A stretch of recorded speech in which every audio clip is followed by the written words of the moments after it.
పుచ్చం సంగృహ్య ధేనోస్తు నావమాశ్రిత్య పాదతః పురస్కృత్య తతో విప్రమిమం మంత్రముదీరయేత్ భవసాగరమగ్నానాం శోకదాహోర్మి దుఃఖినాం త్రాతాత్వం హి జగన్నాథః శరణాగతవత్సలః విష్ణురూపద్విజశ్రేష్ఠ మాముద్ధర మహీసుర సదక్షిణా మయా దత్తా తుభ్యం వైతరణీం నమః యమమార్గే మహాఘోరే తాం నదీం శతయోజనాం తర్తుకామో దదామ్యేనాం తుభ్యం వైతరణీం నమః ధేనుకే మాం ప్రదీక్షస్వ యమద్వారే మహాపథే ఉత్తారణార్థం దేవేసి వైతరణ్యై నమోస్తుతే గావో మే హ్యగ్రతః సంతు గావో మే సంతు పృష్ఠతః గావో మే హృదయే సంతు గవాం మధ్యే వసామ్యహం యా లక్ష్మీ సర్వభూతానాం యా చ దేవే ప్రతిష్ఠితా ధేనురూపేణ సా దేవీ మమ పాపం వ్యపోహతు ఇతి మంత్రైశ్చ సంప్రార్థ్య సాంజలిర్ధేనుకాం యమం సర్వం ప్రదక్షిణీకృత్వ బ్రాహ్మణాయ నివేదయేత్. ఆ తర్వాత బ్రాహ్మణుల్ని గంధ పుష్పాక్షతాదుల చేతను వస్త్రాద్యలంకారాల చేతను చక్కగా అలంకరింపజేయాలి. తర్వాత గోవు యొక్క తోక పట్టుకొని కాలిని నావ మీద ఉంచుకొని బ్రాహ్మణుని ఎదుట ఉంచుకొని సంసార సాగరంలో మునిగి ఉన్నటువంటి వాళ్ళకి శోక తాపాలచే దుఃఖితులైనటువంటి వాళ్లకు నీవు రక్షణ దాల్చి ఉన్నావు. జగన్నాథ, శరణాగత వత్సల, విష్ణుస్వరూప, ద్విజశ్రేష్ఠ, మహీసుర, నన్ను ఉద్ధరించు. ఇది సదక్షిణాకంగా ఇయ్యబడింది. మహాఘోరమైనటువంటి యమమార్గంలో గల వైతరణి నదిని దాటం కోసం దీనిని నీకు ఇస్తున్నాను. నా ముందు ఆవులు ఉండుగాక, నా ఎదుట ఆవులు ఉండుగాక, నా హృదయంలో కూడా ఆవులు ఉండుగాక. నేను ఆవుల మధ్యలో నివసిస్తాను. ఏమే సర్వభూతాలకు లక్ష్మియో, ఎవరు ధేను రూపంలో దేవుని యందు అధిష్ఠింపబడిందో ఆ దేవి నా పాపాలను పోగొట్టుగాక అంటూ గోవును యముని దోసిలి వగ్గి ప్రార్థించి ఆ గోవునకు ప్రదక్షిణం కావించి బ్రాహ్మణునికి దానంగా ఇవ్వాల్సి ఉంటుంది. ఏవం దద్యాద్విధానేన యోగాం వైతరణీం ఖగా సయాతి ధర్మ మార్గేణ ధర్మరాజసభాంతరే స్వస్థావస్థ శరీరే తు వైతరణ్యావ్రతం చరేత్ దేయా చ విదుషా ధేనుస్తాం నదీం తర్తుమిచ్చత సా నాయాతి మహామార్గే గోదానేన నదీ ఖగా తస్మాదవశ్యం దాతవ్యం పుణ్యకాలేషు సర్వదా గంగాది సర్వతీర్థేషు బ్రాహ్మణా వసధేషు చ చంద్రసూర్యోపరాగేషు సంక్రాంతౌ దర్శవాసరే అయనే విశ్రవే చైవ వ్యతిపాతే యుగాదిషు అన్యేషు పుణ్యకాలేషు కుర్యాద్గోదానముత్తమం యదైవ జాయతే శ్రద్ధా పాత్రం సంప్రాప్యతే యదా సయేవ పుణ్యకాలస్యాద్యత సంపత్తిరస్థిరా. ఈ రకంగా శాస్త్రోక్త విధానంగా ఎవరైతే వైతరణి గోదానం చేస్తారో వాళ్ళు ధర్మ మార్గం మీదుగా ధర్మరాజు సభకు వెళతారు.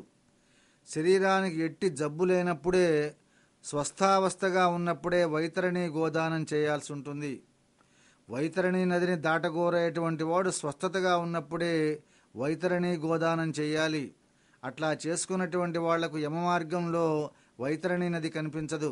కాబట్టి ఓ గరుత్మంతా, పుణ్యకాలాలయందు పుణ్యతీర్థాల యందు కూడా బ్రాహ్మణ గృహాల యందు దర్శ ఎందును ఉత్తర దక్షిణాయనాల ఎందును వ్యతిపాత పుణ్యకాలంలో యుగాదుల ఎందును ఇతర పుణ్యకాలాల్లో కూడా గోదానాన్ని అవశ్యంగా చేయవలసి ఉంటుంది.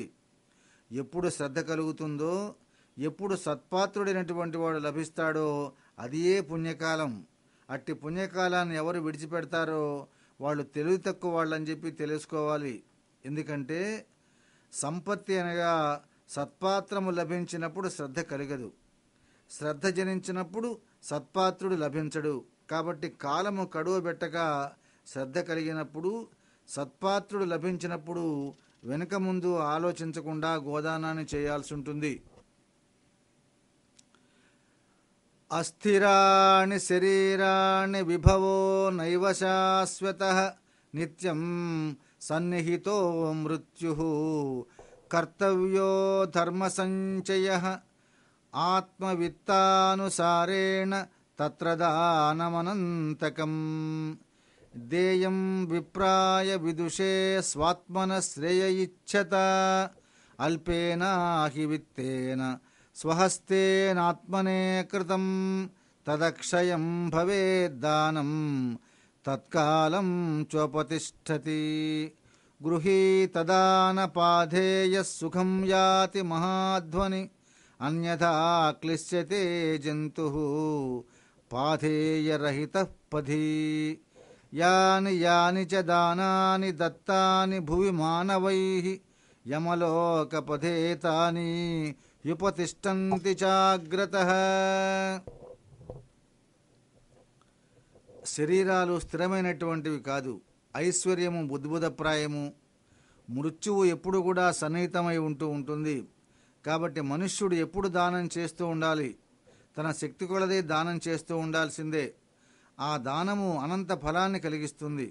తన అభివృద్ధిని కోరుకునేటువంటి విద్వాంసుడైనటువంటి బ్రాహ్మణుడికి దానం చేయాలి. తన చేత్తో చేసుకున్నటువంటి స్వల్పదానమైనా సరే అక్షయమైనటువంటి యమ మార్గంలో చాలా ఉపయోగపడుతుంది. దాన ధర్మాలు చేసుకొని స్వర్గపాధేయం సంపాదించుకున్నటువంటి మనుషులు యమ మార్గంలో సుఖంగా వెళతారు. దాన ధర్మాలు చేయనటువంటి వాళ్ళకి స్వర్గపాధేయం ఉండదు. కాబట్టి తినటానికి తిండి లేక యమ మార్గంలో మలమలా మాడుతూ ప్రయాణం చేయవలసి ఉంటుంది. భూలోకంలో చేసుకున్నటువంటి దాన ధర్మాలు యమ మార్గంలో ప్రయాణం చేసేటప్పుడు సిద్ధంగా ఉంటాయి.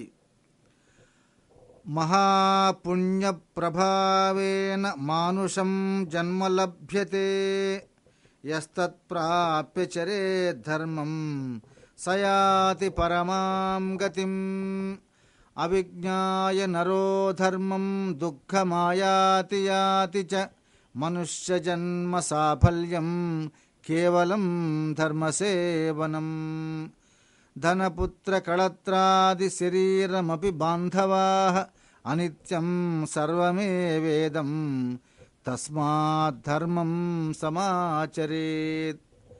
చాలా పుణ్యం చేసుకుంటే గాని మనుష్య జన్మ లభించదు. దుర్లభమైనటువంటి మనుష్య జన్మ ఎత్తి ఎవడైతే ధర్మం చేస్తారో వాళ్ళు స్వర్గాది పుణ్యలోకాలను పొందుతారు. ధర్మం చేయనటువంటి వాళ్ళు దుఃఖాలైనటువంటి నరకాన్ని పొందుతారు. ధర్మం చేయటం వల్ల మానవ జన్మ సఫలమవుతుంది.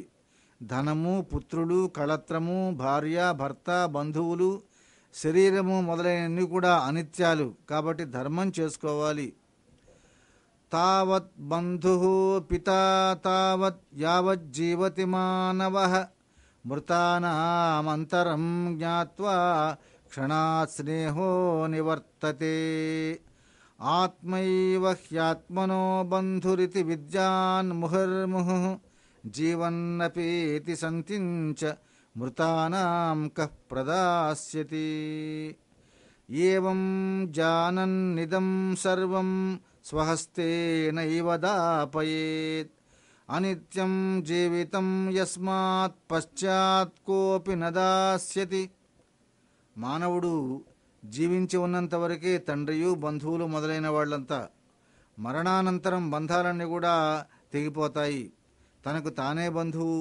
జీవించి ఉన్నటువంటి వాళ్లకు పెట్టువారు లేనప్పుడు ఇక మరణించిన తర్వాత ఎవరు పెడతారు? ఇట్లా తెలుసుకుని స్వహస్తాలతో దానం చేసుకోవాలి. బ్రతికి ఉన్నప్పుడే తన చేతులతో దానం చేసుకోవాలి. కానీ మరణించిన తర్వాత